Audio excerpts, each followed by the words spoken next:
It is the prayer for the dead. El Maleh Harachamim. Hear him with reverence, for it is no ordinary prayer, and they are not the ordinary dead. They are the dead of the Warsaw Ghetto, the scapegoats of the centuries. Once the priest robed himself in linen and stood on Sinai in a convocation of Israel, and they brought unto him a live goat chosen by Lot. And he laid his hands upon the goat's head and confessed over it the iniquities of the people. And he released the goat, and its name was Azazel, scapegoat, and it fled into the wilderness. But for them in the ghetto of Warsaw there was no release. There was only the abyss. In the ghetto, 35,000 stood their ground against an army of the Third Reich, and 25,000 fell. They sleep in their common graves, but they have vindicated their birthright. Therefore let him sing, and hear him with reverence, for they have made an offering by fire, an atonement unto the Lord, and they have earned their sleep. My name was Isaac Davidson, and I lived in the Polish city of Lublin with my wife Devorah and Samuel, our son. When Poland fell, they herded us into a cattle car and transported us to the ghetto of Warsaw. It was a place in purgatory, and around that purgatory they built a brick wall and another wall of barbed wire, and beyond the wire stood a third wall of soldiers armed with bayonets. All right there, move on. Next, lively. Your name? Isaac Davidson. And they are? Devorah Davidson, Samuel Davidson, my wife, my son. 3 blue cards. Get along. Next, move on.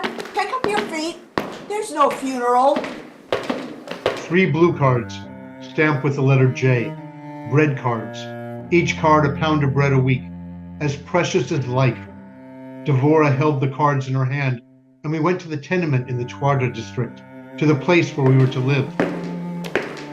We went up the stairs of the tenement, and Samuel and I waited in the hall while Devorah spoke to the woman who lived there.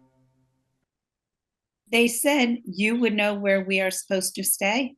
Come in. This is where you stay, in this room. But you live here. In this corner. The other corner's yours. But I thought that You don't know how lucky you are. This room has a window. Perhaps we shouldn't trouble you. Maybe some other place. You'll find out. Before they walled in the ghetto, 50,000 people lived in these slums. Yes, but I don't want Do to. you know how many live here now? 500,000, 500,000. I know a man who sleeps in a vault in the cemetery. Don't be a fool. Come in. It's still better than the cemetery. That was our room. And because Devorah lived in it, it was also our home. There was no soap, but she cleaned it. There were no needles, but she made a cloth for the table. There was no lamp in it, yet she filled it with light. And then, when she found a box, our son Samuel scrabbled up some earth and a few pathetic blades of grass, and Devorah put the box on the sill of the window. There. Now our house has a garden. Yes, Devorah, our house has a garden. You say it as though it's not true. Look, Isaac, look at the sun. There's not a land where the sun doesn't shine. So now let the sun shine in our ghetto. Green grass in the Warsaw Ghetto. A few pathetic blades of green unscrabbled earth, but a sign of living spirit and a proof that where spirit lives there can be no degradation. There in this place of death, shut off, walled in, foredoomed, there were things of the spirit done by men and women like Devorah.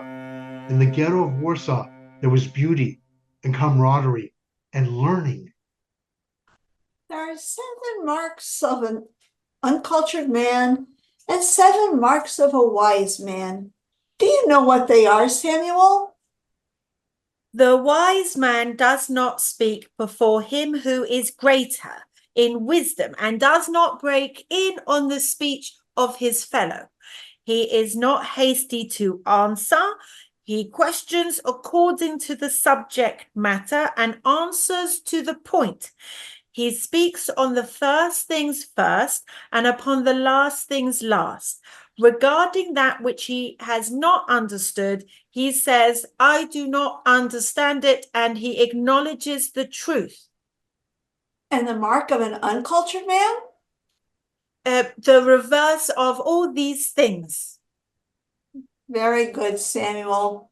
You're a good boy. Wiseman's theory of germinal continuity. Teacher, I can't finish the theory of germinal continuity when they're talking. Please, all of you, this is a classroom in the ghetto. It's different than other classrooms. We must be an example. Thank you. Go on, Esther, the theory of germinal continuity. Okay, the germ contains living material which has come down in unbroken continuity ever since the origin of life, and which is destined to persist in some form as long as life itself. While Wiseman's name is chiefly associated with this theory, other people have... I thought this was a class in sculpture. Apparently, I'm wrong. What's that supposed to be? I don't know. Maybe I'm one of those surrealists. Well, don't give up. I'll make a sculpture out of you yet. It's all right with me. If you're willing, I'm willing.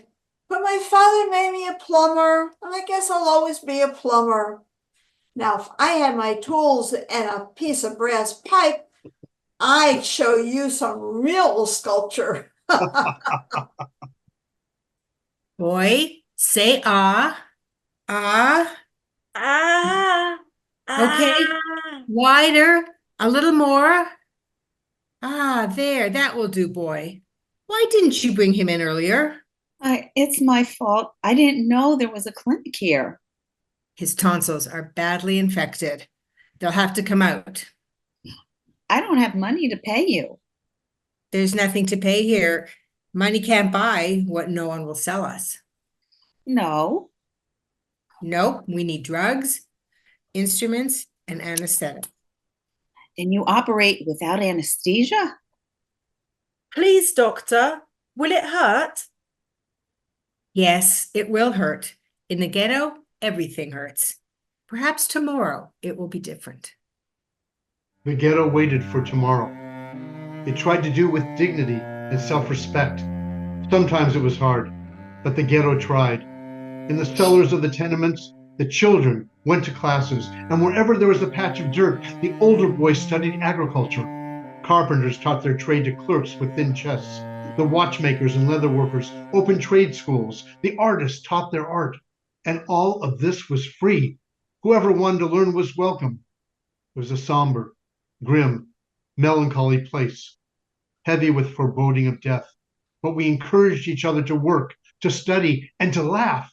Yes, to laugh. We also organized 4 theaters, but our greatest pride, our finest symbol, was our orchestra, the Ghetto Symphony. We'll try it again from the same place. Now watch me, please. Please watch the stick. We're going to begin together and finish together. All right, now watch the stick. We sat and listened to the Ghetto Symphony, feeding our hunger on the clear, sweet sound. But since the Herrenfolk, the master race that erected the wall, since they intended that we should be hungry, they came and confiscated some of the instruments. First, they took only a few, then more. Our orchestra dwindled. It became an ensemble. And then the Herrenfolk came again, stole more instruments. The ensemble became a quartet. And then a single solo violin was left. Why did they do it? Perhaps it irritated them, Jews satisfying a hunger.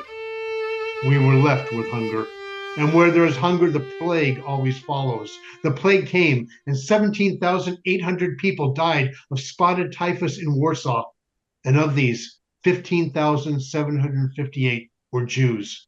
A pestilence, imprisoned behind a brick wall, a great achievement of medical science. I say that without irony. Yes, 15,758. And Devorah Davidson, my wife, 17,759.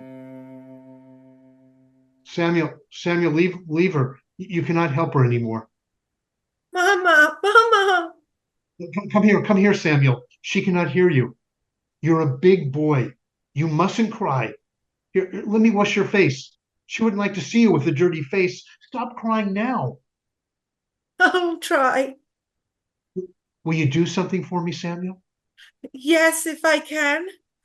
I want you to go to your corner. I want you to try to go to sleep. I couldn't, Papa. I couldn't sleep. Then go to your corner and turn your face away. Mind me, do as your father says. That's right. To the wall. You're a good boy, Samuel. You will not hurt her, Papa. No one can hurt her. I'm taking off her clothes, her apron, her dress, Uncle Avram's shoes, everything. Naked came I out of my mother's womb, and naked shall I return thither. You're going to carry her into the street. Yes, after dark, I'm going to carry her into the street, and I'll leave her there, cold, naked, nameless. You know why I must do this, Samuel. They must not be able to identify her. They must not know who she is. It's because of the bread card, Papa. Yes, it's because of the bread card. If they identify her as Devorah Davidson, they will take her away. They must not be able to identify her. Please, Papa, please. Let them take it away. Not in the streets. It's her last wish, Samuel. The bread card is for you. Honor her last wish. The blue card with the letter J. A pound of bread a week for her son. I won't take it. I can't. You must, Samuel. Once you took her milk, now you must take her bread. She leaves you nothing else. You must take it, Samuel. It is your inheritance.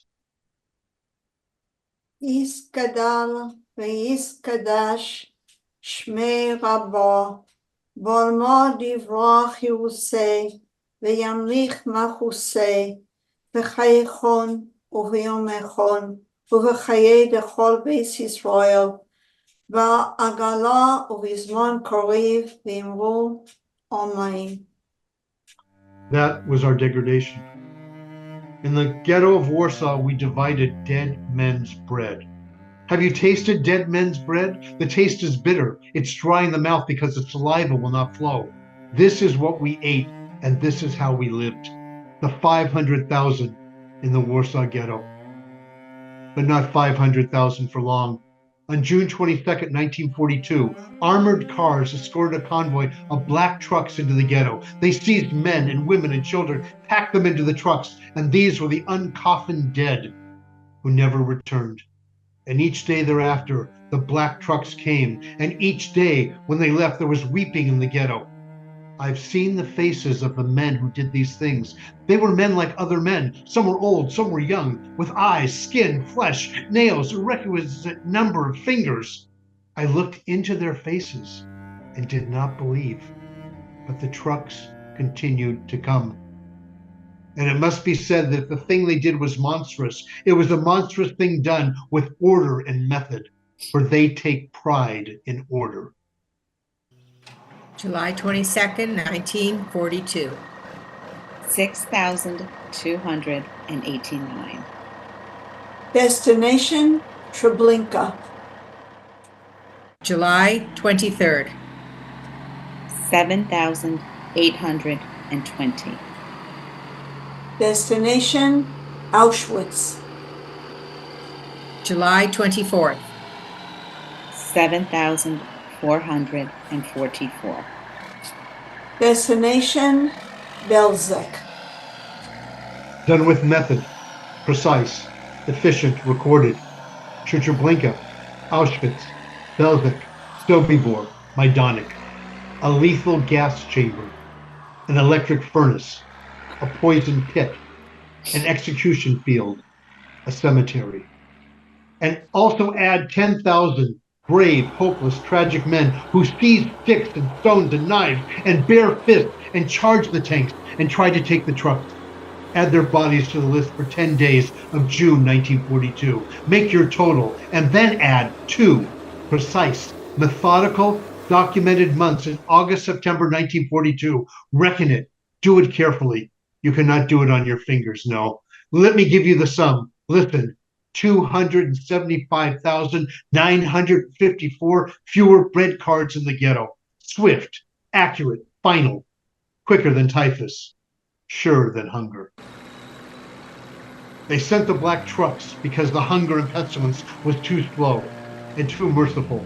When we were starving, we beseeched the civilized world for food. And when the plague struck us, we appealed for simple things, for soap, medicine, for tools, for our physicians. But when the black trucks came, we no longer asked for rescue. We no longer asked for mercy. We asked for weapons.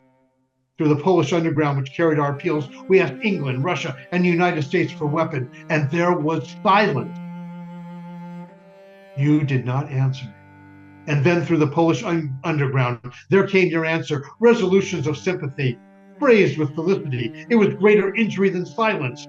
I who know can say to you that the grave does not yield its tenant for such coin, nor will such coin inspire the enemy to lie down and crimson the gutter with their blood. We waited for weapons that did not come. 500,000 waited. 300,000 waited. 100,000 waited. And finally, 35,000 who did not know where to look, but the answer came from under their feet, from the sewer of the Warsaw Ghetto. Carry it gently, Pan Maya. Don't let it fall. I'm carrying it as gently as though it were a case of eggs. More gently than that, Pan Maya. What could be more fragile than a case of eggs? A case of dynamite. The rifles are already distributed. Our men want to know, will there be machine guns? If we can get some through, there'll be machine guns. But don't counterfeit. You have to make out with rifles. Won't be much against mortars and tanks. It'll be better than bare hands. Yes, better than bare hands. Much better. Hey, you! The Ghetto Council would like to know your name. What difference does it make? They want to thank you. Tell them to thank the Polish underground. Now take good care of those barrels. There's enough grenades in them to blow up every Jew in the ghetto. Oh, then there must be enough to blow up every German in Warsaw. I'm glad you see it that way. Well, what do you think we've been waiting for? April 19th, 1943. 35,000 men, women, children stood ready. It was the day. Trenches were dug during the night. Every house, every room, every cellar, every roof was prepared. At 4 a.m., a detachment of stormtroopers in light tanks escorted the black trucks to the walls of the ghetto. They came as usual on their daily errand. We waited until the vehicles were within range. Fire! The entire detachment was wiped out. In a few hours they came again, SS troops. Our snipers manned the ghetto walls itself. We were ready. They brought up a loudspeaker. Jews, put down your guns. You haven't a chance in the world against us. Put down your guns, Jews. We will give you 15 minutes to make up your minds, and then we'll come after you. Jews, put down your guns. It's your last chance. That was our answer. That and the flags of the United Nations, which floated over the roofs of the ghetto. More answers. 800 answers. 800 factories producing material for Germans, blown up our engines. You still have another chance. Jews, put down your guns. Put them down and come out of the buildings, and you will be treated with mercy. They brought up the regular army. The ghetto had defeated the stormtroopers, and now it was the ghetto against the German army. We retreated slowly from our positions as they sent flamethrowers, mortar, cannon, tanks, and planes against us.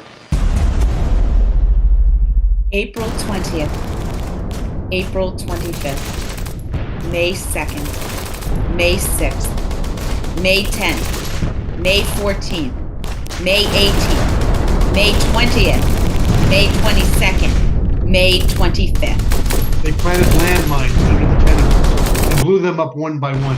The tenements crumbled from the rubble of the shattered cellars, and snipers kept up a continuous fire. The surviving men, women, and children retreated slowly from house to house, erecting barricades in the streets, paying with their lives for every tenement, every room, every step of the way.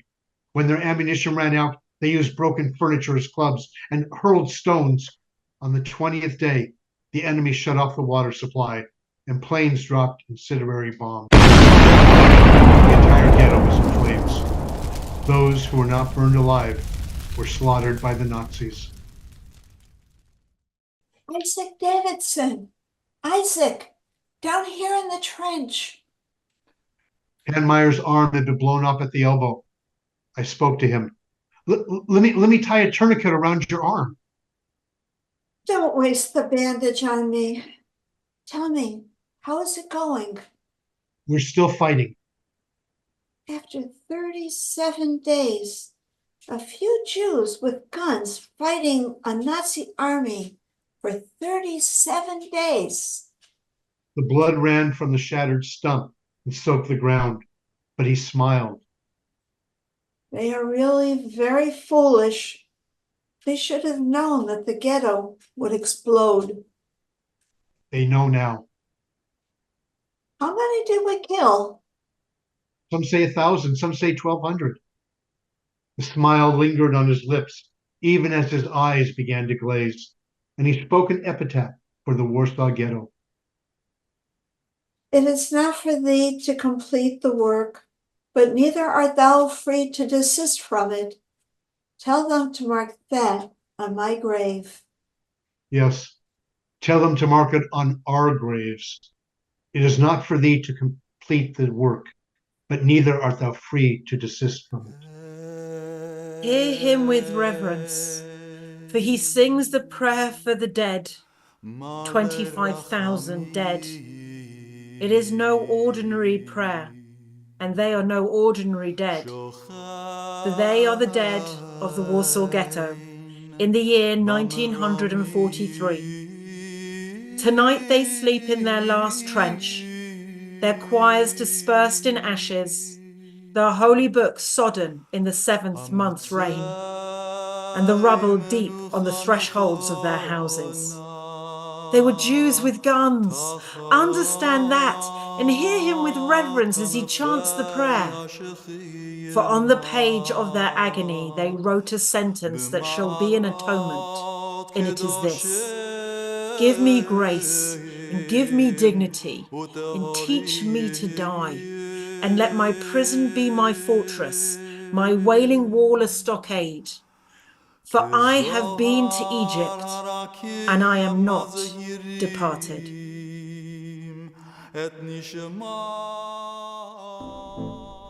Sag nit kein Mal, als du gehst dem letzten Weg. Chod schimmeln bleien, verstellen bläue Tag. Kommen wird noch unser ausgebänkte Schod. Es wird abheugt und unser Trott mir seinen da. Kommen wird noch unser ausgebänkte Schod. Es wird abheugt und unser Trott mir seinen da.